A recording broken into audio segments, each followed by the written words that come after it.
하나님 아버지, 새 아침을 주심을 감사합니다. 오늘도 주님의 말씀을 따라 기도의 자리로 나아가오니 성령께서 우리를 인도하옵소서. 예수님 이름으로 기도드립니다. 아멘. 찬송가 369장 하나님께 찬양드립니다. 찬송가 369장입니다. 죄짐 맡은 우리 구주 어찌 좋은 친구인지, 걱정 근심 무거운 짐 우리 주께 맡기세. 주께 고함 없는 고로 복을 받지 못하네. 사람들이 어찌하여 아랠 줄을 모를까. 시험 걱정 모든 괴로움 없는 사람 누군가. 부질없이 낙심 말고 기도드려 아뢰세.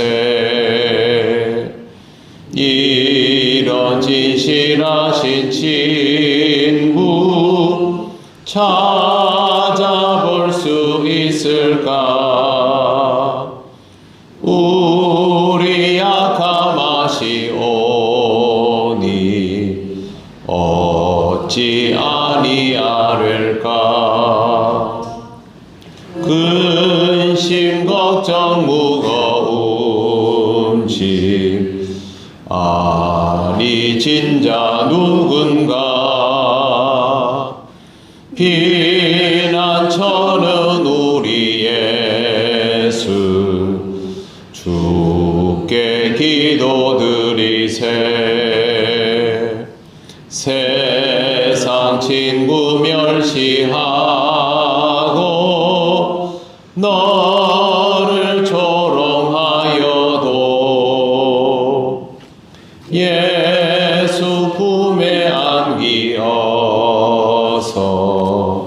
참된 위로 받겠네. 아멘.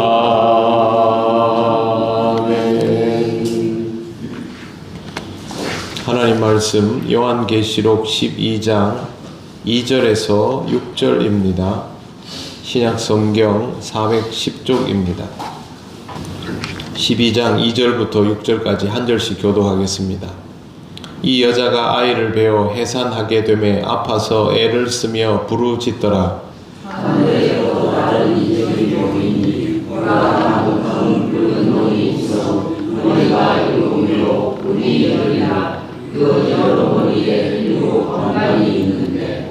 그 꼬리가 하늘의 별 3분의 1을 끌어다가 땅에 던지더라. 용이 해산하려는 여자 앞에서 그가 해산하면 그 아이를 삼키고자 하더니 여자가 아들을 낳으니 이는 장차 세상으로 만국을 다스릴 남자라.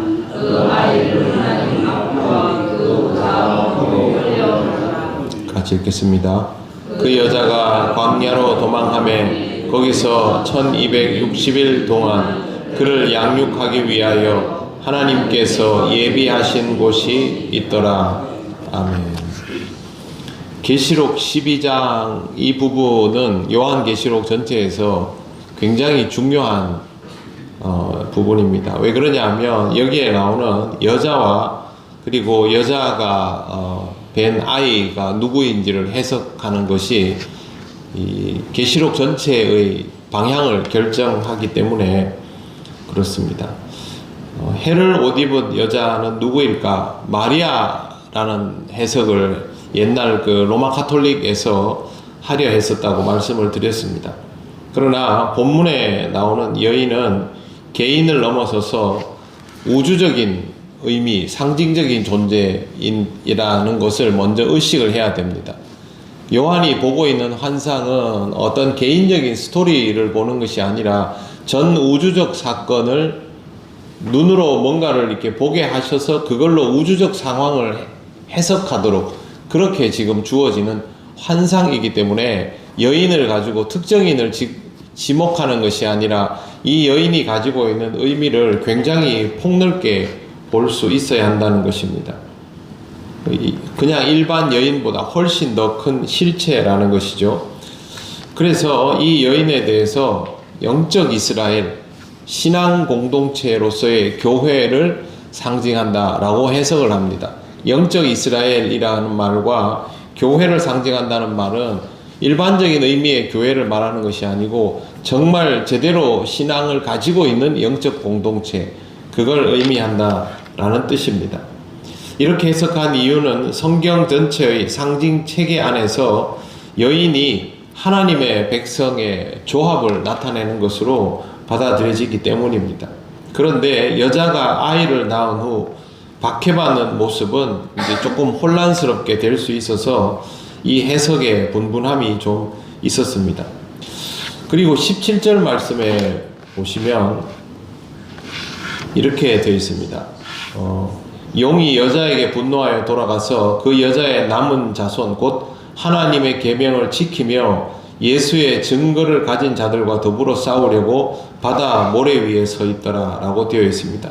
여인이 성도를 배출해내는 영적 공동체다라는 말이 이 17절을 통하여 지지를 받습니다.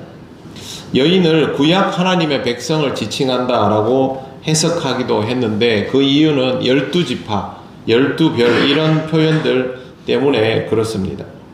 그러나 메시아를 배출했다라는 것으로 인하여 그리스도 이전에 영적 공동체라는 이 해석이 설득력이 없는 것은 아니지만 그 구약 이스라엘 민족을 지칭하는 것이 아니라 하나님 앞에 서 있는 신앙 공동체를 지칭한다라고 해석하는 것이 훨씬 더 정확합니다. 이 여자는 시대적인 특성보다는 존재론적인 특성에 비중을 두고 해석을 해야 합니다. 하나님의 자녀를 영적으로 품어낼 수 있는 하나님의 속성이 그대로 드러나는 신령한 상태의 영적 공동체. 구약의 이스라엘이 만약에 그랬으면 구약 이스라엘도 거기에 해당될 수 있는 것이고 신약의 교회들이 믿음의 지조를 지키면 여기에 해당되는 것이고 지키지 못하면 이 역할은 못하게 되는 것입니다. 특정 민족이나 특정 지역의 교회나 이런 것들이 전혀 될 수가 없습니다. 신령한 상태가 유지되는 영적 공동체, 그리고 이런 공동체는 하나님의 존재감과 권위를 그대로 드러낸다라고 해석합니다. 2절을 보시면 이 여자가 아이를 베어 해산하게 되매 아파서 애를 쓰며 부르짖더라 이렇게 되어 있습니다. 여자가 해산하면서 울부짖습니다. 요한이 마치 그 여인의 해산을 가까이에서 보는 듯한 그런 느낌의 환상 기록입니다. 누가 얘기한 걸 듣는 게 아니고 요한이 보고 있기 때문에 직접 보는 방식으로 기록을 하고 있고요. 여자가 뵌 아이는 예수 그리스도가 맞습니다. 그러니까 여자가 아이를 뵀는데 예수 그리스도가 이러니까 마리아 아니냐 그렇게 해석이 되었는데요. 본문은 그렇게 접근을 할 것이 아닙니다. 왜 그러냐 하면 예수 그리스도가 물리적인 이 생물학적인 방식으로 태어나는 걸 여기 기록하는 것이 아니라 예수 그리스도가 이 땅에 출현하는 것을 이렇게 기록해 놓은 겁니다. 그러니까 시차적인 것이 오히려 더 정확한 해석이라고 할 수 있습니다. 하나님의 아들 예수 그리스도는 처음부터 존재하지요. 그 예수 그리스도를 통하여 교회가 나왔지요.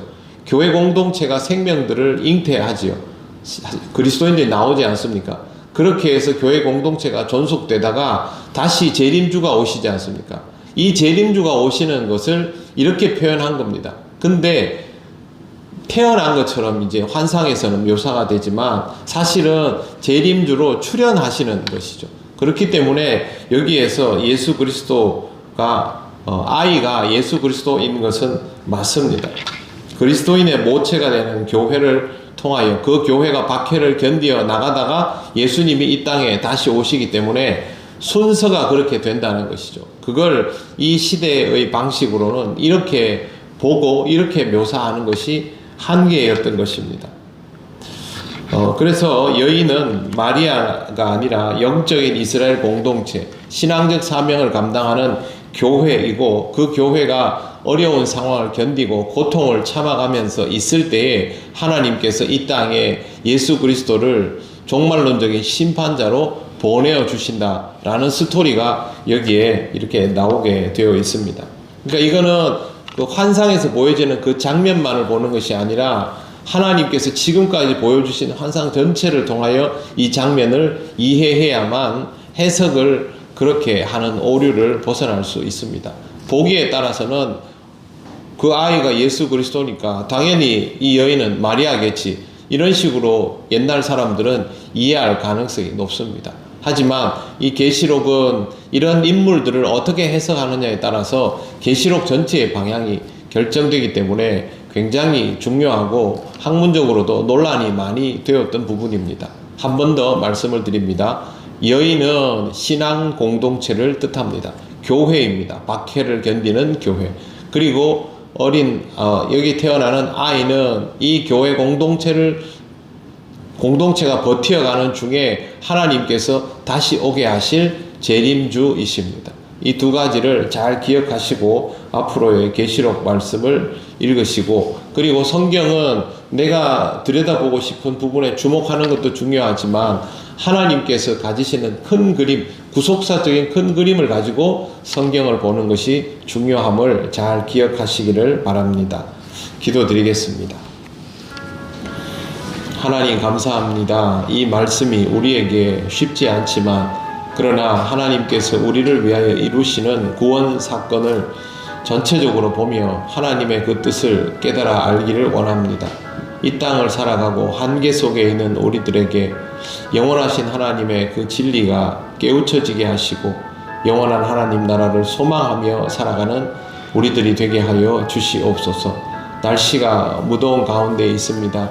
하나님, 연로하신 분들과 환우들의 건강을 지켜주시고 우리 모든 성도들이 기력을 잃지 않고 오늘 하루도 주님 은혜 가운데에서 영과 육이 강건한 삶을 살아가도록 인도하여 주시옵소서.